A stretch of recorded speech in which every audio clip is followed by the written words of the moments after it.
ओम नमः सिद्धेभ्यः। नमो अरिहन्ताणं नमो सिद्धाणं नमो आयर्याणं नमो वज्रायाणं नमो लोये सव्यसाहूणं। मंगलमय मंगलकरण वीतराग विज्ञान नमो ताहि जाति भय अरहंतादि महान। करि मंगल करि हो महाग्रंथ करण को काज। जाते मिले समाज सब पावे निज पद राज। मिथ्या भाव अभाव ते जो प्रगटे निज भाव। सो जयवंत रहो सदा यह ही मोक्ष पाओ। आचार्य कल्प पंडित टोडरमल जी द्वारा विरचित यह मोक्ष मार्ग प्रकाशक ग्रंथ है। दूसरा अधिकार हमारा चल रहा है संसार अवस्था का स्वरूप, जिसमें नवीन कर्म बंध की प्रवृत्ति, जीव को नया नया कर्म कैसे बनता है। कल हमने देखा था द्रव्य कर्म व भाव कर्म का स्वरूप और उसकी प्रवृत्ति, कि कैसे द्रव्य कर्म से भाव कर्म और भाव कर्म से द्रव्य कर्म जीव को होता है। आज हमें पढ़ना है 9 कर्म का स्वरूप और उसकी प्रवृत्ति। 3 प्रकार के कर्म है ना, द्रव्य कर्म, भाव कर्म और 9 कर्म। द्रव्य कर्म तो है ज्ञानावरण आदि 8 कर्म, उद्गल कर्म। भाव कर्म मोह राग द्वेष क्रोध आदि विकारी परिणाम जो आत्मा में उत्पन्न होते हैं पर द्रव्य का निमित्त पाकर मोह के कारण, तो वो तो है भाव कर्म। और इन कर्म के उदय पर जो शरीर आदि मिलते हैं, शरीर, स्त्री, पुत्र, मकान, दुकान, बाहर की जो भी वस्तुएं हैं, वो सब हैं 9 कर्म। देखो, नाम कर्म के उदय से शरीर होता है। आघाती कर्म है नाम कर्म। नाम कर्म के उदय से शरीर होता है। वह द्रव्य कर्मवत किंचित सुख दुख का कारण है, इसलिए शरीर को 9 कर्म कहते हैं। 9 माने होता है किंचित, माने अल्प, तो किंचित सुख दुख का कारण है, इसलिए 9 कर्म है। ठीक है। यहाँ 9 शब्द का अर्थ ईशत माने अल्पवाचक जानना लिखा है आगे। 9 शब्द का अर्थ ईशत अर्थात अल्पवाचक जानना। सो शरीर उद्गल परमाणुओं का पिंड है और द्रव्येंद्रिय, द्रव्य मन, श्वासोच्छ्वास तथा वचन ये भी शरीर के ही अंग हैं, इसलिए उन्हें भी उद्गल परमाणुओं के पिंड जानना। भाई शरीर जो है नाम कर्म के उदय से मिलता है, पुद्गल परमाणुओं का एक पिंड है। अब इसके साथ जो द्रव्येंद्रिय है, स्पर्शन रसना घ्राण चक्षु कर्ण, और द्रव्य मन है, और श्वासोच्छ्वास है, वचन है, ये वचन भी बोलना, ये शब्द वर्गणा है, ये भी पुद्गल है। तो ये सब क्या जानना, पुद्गल परमाणुओं का पिंड जानना। इस प्रकार शरीर के और द्रव्य कर्म के संबंध सहित जीव की एक क्षेत्रावगाह रूप बंधान होता है। शरीर के और द्रव्य कर्म के संबंध सहित जीव के, शरीर है या द्रव्य कर्म है, ज्ञानावरण आदि 8 कर्म, ये सब जीव के साथ एक क्षेत्रावगाह होते हैं। चाहे द्रव्य कर्म है या 9 कर्म है, जीव के साथ कैसे होते हैं, एक क्षेत्रावगाह बंधन में होते हैं। सो शरीर के जन्म समय से लेकर जितनी आयु की स्थिति हो उतने काल तक शरीर का संबंध रहता है। जन्म से लेकर के जितनी आयु की स्थिति हो उतने काल तक शरीर का संबंध रहता है, और आयु पूर्ण होने पर मरण हो जाता है। तब उस शरीर का संबंध छूटता है, शरीर आत्मा अलग अलग हो जाते हैं, तथा उसके अनंतर समय में अथवा दूसरे तीसरे चौथे समय, अनंतर माने अंतर नहीं है ऐसा, उसी समय में या फिर दूसरे तीसरे चौथे समय जीव कर्मोदय के निमित्त से नवीन शरीर धारण करता है। वहां भी अपनी आयु पर्यंत उसी प्रकार संबंध रहता है, फिर मरण होता है, तब उससे छूटता है। इसी प्रकार पूर्व शरीर का छोड़ना और नवीन शरीर का ग्रहण करना अनुक्रम से होता है। भाई यहाँ आयु पूरी होती है तो दूसरा शरीर धारण करता है, वो पूरी होती है तो फिर दूसरा धारण करता है। इस प्रकार इसका क्रम चलता है। ये आत्मा यद्यपि असंख्यात प्रदेशी है, जीव आत्मा असंख्यात प्रदेशी है, तथापि संकोच विस्तार शक्ति से शरीर प्रमाण ही रहता है। विशेष इतना कि समुद्घात होने पर शरीर से बाहर भी आत्मा के प्रदेश फैलते हैं और अंतराल समय में पूर्व शरीर छोड़ाता उस प्रमाण रहते हैं। भाई आत्मा जो है ना असंख्यात प्रदेशी है, किंतु यहाँ संसारी जीव के यहाँ शरीर प्रमाण होता है और सिद्धों का जो जीव है वो अंतिम शरीर प्रमाण होता है। ठीक है। अब संकोच विस्तार शक्ति है इस जीव की, संकोच विस्तार शक्ति के कारण से वही असंख्यात प्रदेशी आत्मा चींटी के शरीर में भी रह सकती है, एक इंद्रिय में भी रह सकती है निगोदिया के शरीर में, और हाथी के शरीर में भी रह सकती है, और स्वयंभू रमण में पाया जाने वाला महामच्छ है ना, उसके शरीर में भी वही आत्मा रह सकती है। समझ में आ गया? मतलब एक ही समझ, स्वयंभू रमण में रहने वाला वो महामत्स्य, उसके शरीर में भी वैसी आत्मा, वही आत्मा संकोच विस्तार शक्ति के कारण इतनी बड़ी, और उसी महामत्स्य के यहाँ आंख में जो तंडुल मत्स्य रहता है चावल के आकार का, उसमें भी एक आत्मा, वो भी असंख्यात प्रदेशी होती है। संकोच विस्तार की शक्ति है तो उतनी छोटी भी हो सकती है और उतनी बड़ी भी हो सकती है। और अंतराल समय में पूर्व शरीर छोड़ाता उस प्रमाण रहती है। भाई यहाँ से उस शरीर दूसरे शरीर, अंतराल समय मतलब विग्रह गति, जो 3 समय का काल रहता है विग्रह गति का। एक शरीर छोड़ करके जब दूसरे शरीर में जाते हैं तो उसमें 1 समय 2 समय अधिक से अधिक 3 समय का टाइम लगता है, उतने समय का काल उसको विग्रह गति कहते हैं। उस समय अंतिम शरीर प्रमाण जीव रहता है और सिद्ध बन जाता है, तब भी कैसा रहता है? अंतिम शरीर प्रमाण रहता है ना। ज्ञान में फर्क संकोच विस्तार से नहीं पड़ता, ज्ञान में फर्क पड़ता है क्षयोपशम से, ज्ञानावरण कर्म के क्षयोपशम से। अब जैसे चींटी है, वो चींटी 3 इंद्रिय जीव है, तो 3 इंद्रिय जीव है, अब संगी नहीं है, मन नहीं है, सोचने विचारने की शक्ति नहीं है ना, उतना ही 3 इंद्रिय संबंधी ही उसको उतना ही क्षयोपशम रहता है, तो वो ज्ञानावरण क्षयोपशम के कारण से। निगोदिया जीव है, उसको अक्षर के अनंत में भाग का ज्ञान रहता है, और हमको अपने अपने क्षयोपशम के हिसाब से रहता है। किसी को इतना है कि इतने अनेक ग्रंथ उनको मुझमान याद रहते हैं, और एक शिवभूति मुनिराज का नमोकार मंत्र तक याद नहीं रहता था, है ना। तो ज्ञान गुण तो सभी में बराबर ही है, चाहे चींटी का हो या भगवान का हो, हम सभी में केवल ज्ञान प्रकट करने की शक्ति है, ऐसा हमारा ज्ञान गुण है। ये जो मति ज्ञान है, श्रुत ज्ञान है, अवधि ज्ञान है, मन पर्याय ज्ञान है, केवल ज्ञान है, ये तो पर्याय है, एक समय की बात है। वास्तव में तो क्या है? गुण तो ज्ञान है, उस ज्ञान गुण में से ये पर्याय प्रकट होती है, एक समय की पर्याय। तो वो ज्ञान गुण सभी जीवों में एक जैसा है, जो निगोद में सोही मुझ में सोही मोक्ष मजार, अंतर भेद कछु भी नाई भेद गिने प्रभात, ऐसा है। लेकिन ज्ञानावरण कर्म का क्षयोपशम किस जीव का कैसा होता है, किस गति में, वो उस अनुसार उसका बाहर में ज्ञान प्रकट रूप में पाया जाता है, इतना है।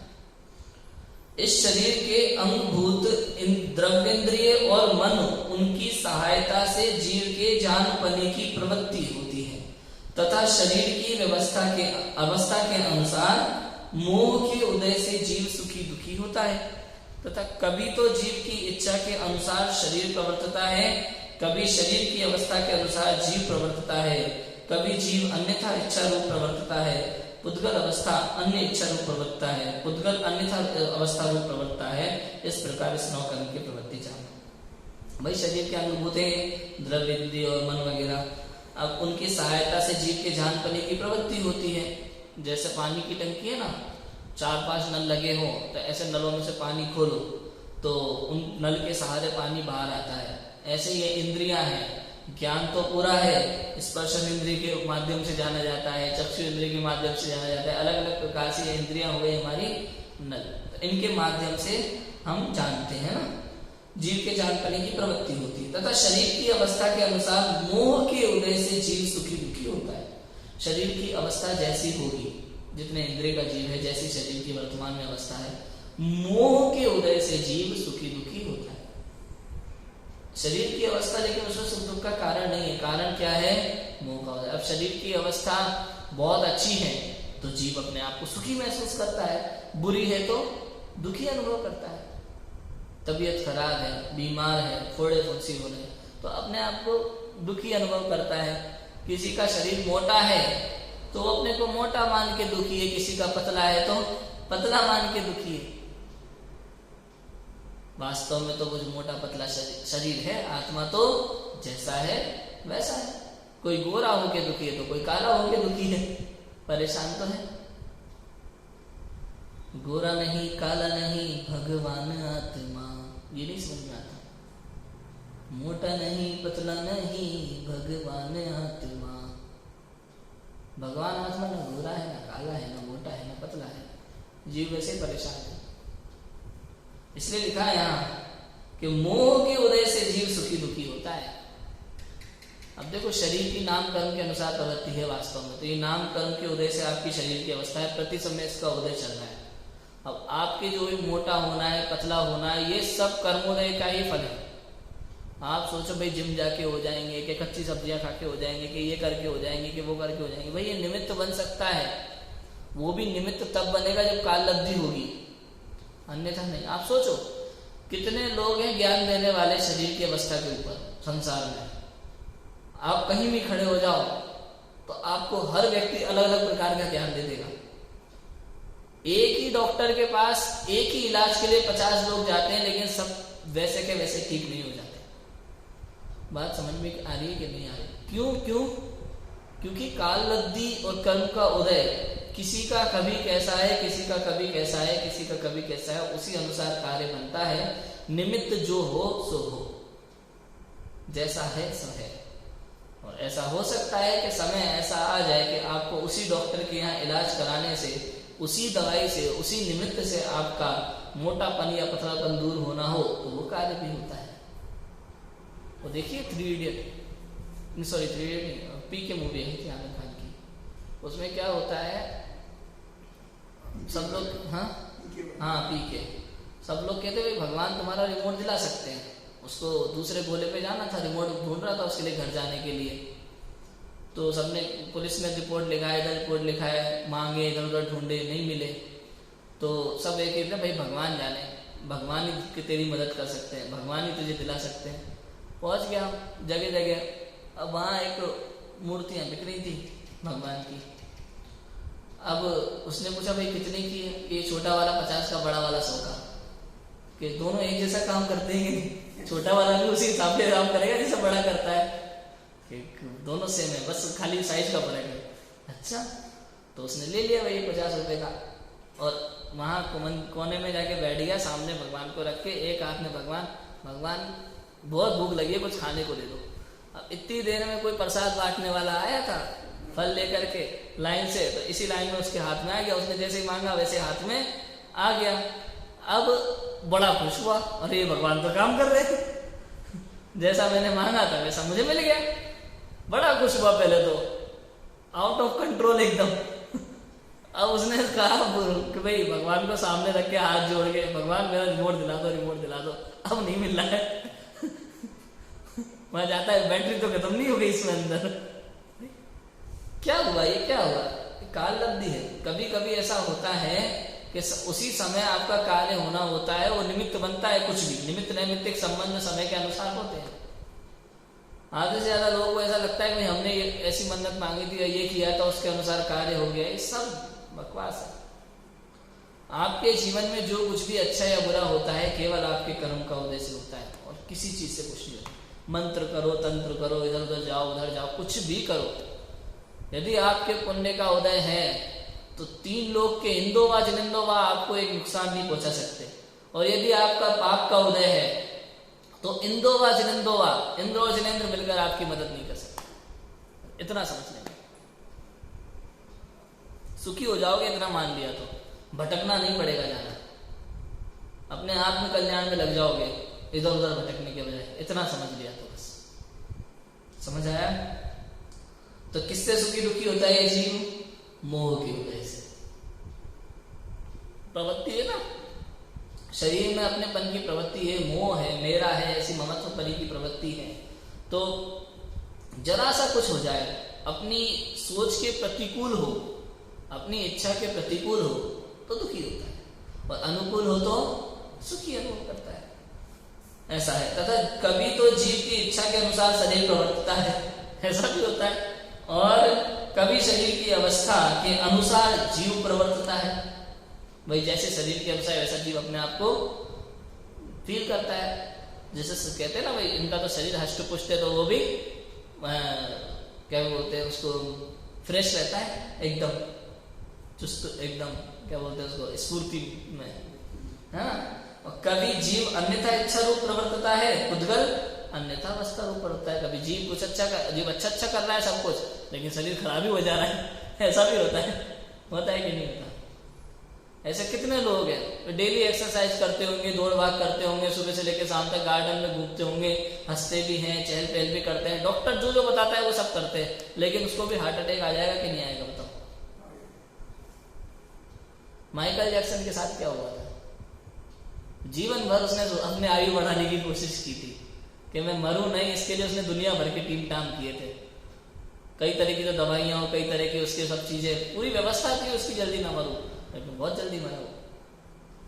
तो कुल मिला के उसका क्या था कि जीव अन्यथा इच्छा रूप प्रवर्तता था और उद्गल अन्यथा अवस्था रूप प्रवर्तता था। ऐसा होता ही, समझ आया? इस प्रकार इस 9 कर्म की प्रवृत्ति जानना, इस प्रकार तो ये 9 कर्म की प्रवृत्ति होती है। अब देखो नित्य निबोध और इतर निबोध का प्रकरण है। नित्य निबोध क्या है और इतर निबोध क्या है? वहां अनादि से लेकर प्रथम तो इस जीव के नित्य निबोध रूप शरीर का संबंध पाया जाता है।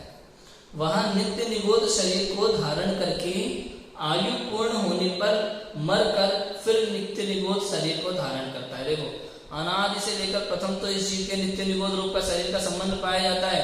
नित्य निबोध शरीर को धारण करके आयु पूर्ण होने पर फिर मरकर नित्य निबोध, और आयु पूर्ण कर मरकर नित्य निबोध शरीर को ही धारण करता है। इसी प्रकार अनंत अनंत प्रमाण सहित जीव राशि सो अनादि से वहां ही जन्म मरण किया करती है। मतलब अनंत अनंत जीव ऐसे हैं नित्य निबोध में, वहीं जन्म मरण चल रहा है उनका। हाँ, एक श्वास में 8-10 बार जन्म में मर्यो सही रूपा नित्य निबोध, जहां से आज तक जीव बाहर निकला ही नहीं है, अनादि से वही है, वही जन्म मरण कर रहा है, आज तक वो वहां से बाहर नहीं निकला, उसका नाम है नित्य निबोध। ठीक है।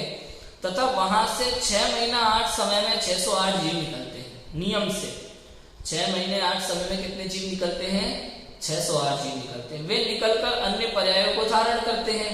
वे पृथ्वी जल अग्नि पवन प्रत्येक वनस्पति रूप 1 इंद्रिय पर्यायों में तथा 2 इंद्रिय 3 इंद्रिय 4 इंद्रिय पर्यायों में अथवा नारक तिर्यंच मनुष्य देव रूप 5 इंद्रिय पर्यायों में भ्रमण करते हैं। वहां कितने ही काल भ्रमण कर फिर निबोध पर्याय को प्राप्त करें सो उसका नाम इतर निबोध है। नित्य निबोध और इतर निबोध इस प्रकार के 2 निबोधियां होते हैं भैया। नित्य निबोध वो जहां अनादिकाल से जीव रह रहा है, वहीं जन्म मरण कर रहा है, वहां से आज तक बाहर आया ही नहीं। और कभी फिर 6 महीने 8 समय में 608 जीव निकलते हैं। जैसे चने वो मक्का बनाते ना, मक्के के वो क्या बोलते पॉपकॉर्न, तो वो चना उछल के बाहर आ जाता है कढ़ाई में से। ऐसे नित्य निबोध में से 6 महीने 8 समय 608 जीव उछल के बाहर आते हैं। तो 1 इंद्रिय 2 इंद्रिय स्थावर में, 2 इंद्रिय 3 इंद्रिय 4 इंद्रिय पर्यायों में, 10 पर्यायों में, और नरक देव त्रियंच मनुष्य आदि में जन्म करते हैं। कितने ही काल भ्रमण कर फिर वापस निबोध पर्याय अगर उसको प्राप्त हो तो उसका नाम है इतर निबोध। जैसे आलू वगैरह में होते हैं ना अनंत जीव, जैसे इतर निबोध प्राप्त होता है उसको। इस तरह से वहां कितने ही काल रहकर वहां से निकलकर अन्य पर्यायों में भ्रमण करते हैं तथा परिभ्रमण करने का उत्कृष्ट काल पृथ्वी आदि स्थावरों में असंख्यात कल्प मात्र है। असंख्यात कल्प, कल्प काल को जानते हैं? 6 ये जो है ना 6 काल, तो 6 काल मिला के 12 वर्षों का एक क्या होता है? कल्प। 12 कालों का एक कल्प काल कहलाता है। मतलब प्रथम द्वितीय तृतीय चौथा पांचवा छठा, फिर छठवां पांचवा चौथा तीसरा दूसरा पहला, ये जो 12 काल है ना, इसको मिलाकर के पूरा एक कल्प काल कहलाता है। ठीक है।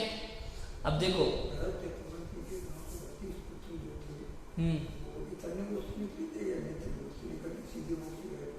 हाँ, वो निबोध से सीधे निकल के मोक्ष कहते हैं, नित्य निबोध से। ऐसा ही।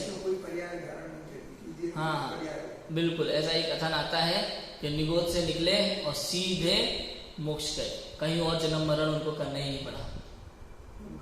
बहुत भाग्यशाली जीव होते हैं। ये भी मंद कषाय परिणाम उस समय स्वयमेव होते हैं। ये क्रमबद्ध पर्याय ऐसी हैं, स्वयमेव ऐसे जीव के मंद कषाय के परिणाम होते हैं और इस प्रकार का कार्य हो जाता है। ये कैसा कैसा आप देखो, जिन शासन में ऐसे अनेकों तरह के उदाहरण मिलेंगे जहां आपको आश्चर्य करना पड़ जाए, लेकिन सत्य तो यह है कि अज्ञान का दूसरा नाम आश्चर्य है। जैन धर्म में तो आश्चर्य नाम की भी कोई चीज नहीं है। जिस चीज का हमको पता ना हो, जिस चीज की हमको समझ ना हो, उसका नाम हम आश्चर्य है। और जो ज्ञानी हैं, सर्वज्ञ हैं, उनके लिए तो कुछ भी आश्चर्य की बात है ही नहीं। तो ऐसा होता है। पृथ्वी का एक, जल का एक, अग्नि का एक, वायु का एक, वनस्पति का एक रूप एक इंद्रिय पर्याय में भ्रमण करते हैं। उनका काल असंख्यात कल्प मात्र है। और द्विंद्रिय आदि पंचेंद्रिय पर्यंत त्रसों में सा अधिक 2000 सागर है। इतर निगोद में 2.5 उद्गल परावर्तन मात्र है, जो कि अनंत काल है। इतर निगोद से निकलकर कोई स्थावर पर्याय प्राप्त करके फिर निगोद जाते हैं। ऐसा होता है।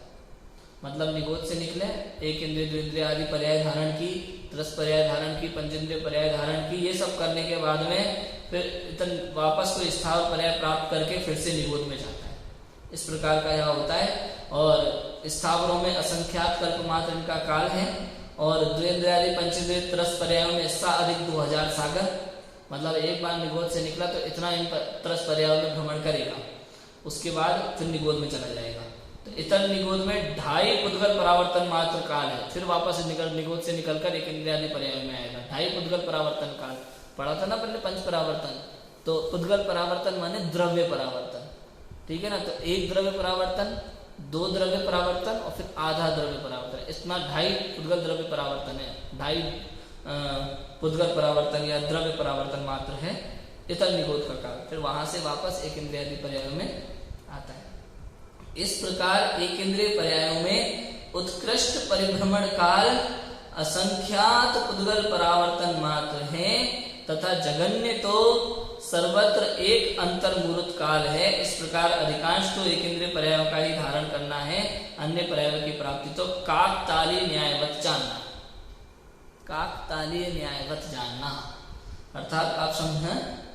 अब देखो क्या होता है, इतना तो समझ में आया। एक इंद्रिय पर्यायों में उत्कृष्ट परिभ्रमण काल असंख्यात उद्गल परावर्तन मात्र है, और जगन्य तो सर्वत्र अंतर्मूर्त है। जगन्य है, जगन्य काल व अंतर्मूर्त है, और उत्कृष्ट काल असंख्यात उद्गल परावर्तन।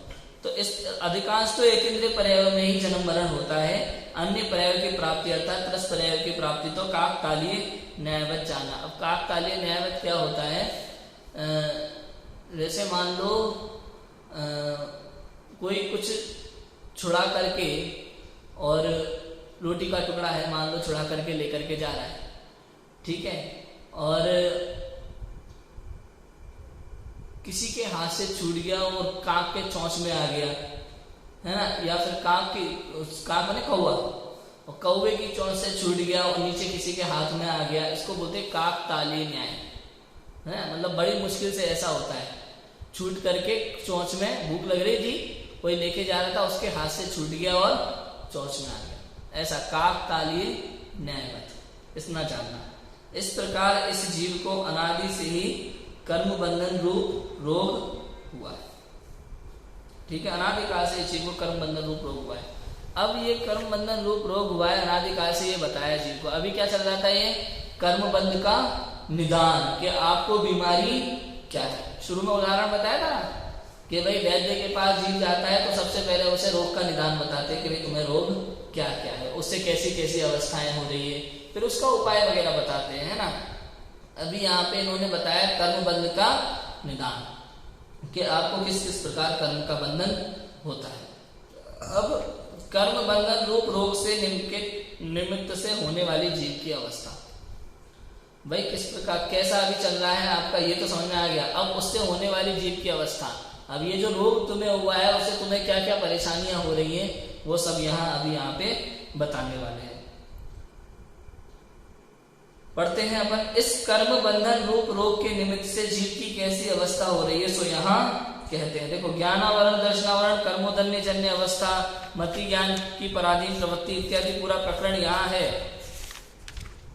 उसकी चर्चा अपन यहाँ कल करेंगे। नया प्रकरण कल से शुरू हो रहा है, अभी अपने पास टाइम 5 मिनट है। नया प्रकरण अपना शुरू हो रहा है, तो अपन कल से ही इसकी चर्चा प्रारंभ करेंगे। अभी के बाद को विराम देते हैं। ओम नमः शिवाय।